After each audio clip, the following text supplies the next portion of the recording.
nke a bụzi maka ọnwụ mmadụ. Ọ bụ inye Chineke ekene nakwa ikwu maka ọnwụ nakwa ịgba mbọ ka ezinụlọ na ndị enyi na ndị na-echere ha ezigbo echiche na ndị bịara nkasi obi nọ wee si Ezinne Oriaku Grace Ezeonyebuchi nke Ezioko Village, Oko kansụl ime obodo Orumba North n'ọdịmma. A mụrụ ya n'afọ 1936 n'ezinụlọ ndị be Ezeonyebuchi ada ndị be Okafọ. Ọ nwụrụ n'abalị mbụ nke ọnwa Febụwarị 2023 ka ọ gbachara afọ 87. Ka anyị wetara gị akụkọ a ka anyị si wee fịa n'oko.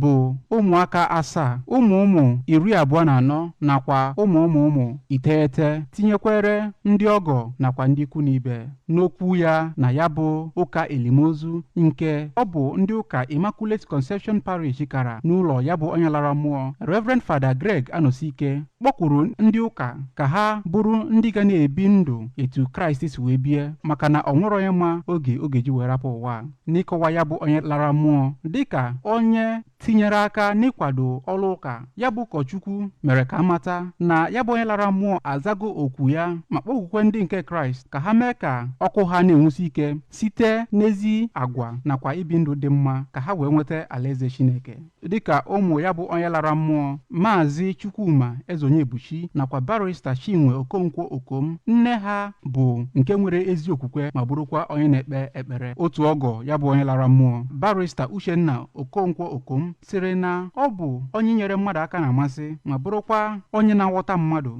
ma kọwaa na ọ gbara mbọ ya n'ụwa etu o kwesịrị, ebe otu nwa ya Uchenna Okonkwo Okom onye gụpụtara ihe nkọwa na ya bụ elimozu kọwara etu mma nnukwu ya siri wee bie ndụ n'ụwa. Otu dị iche iche ndị ikwu na ibe enyi bụ ndị bịakwara mgbalụ na ya bụ mmemme.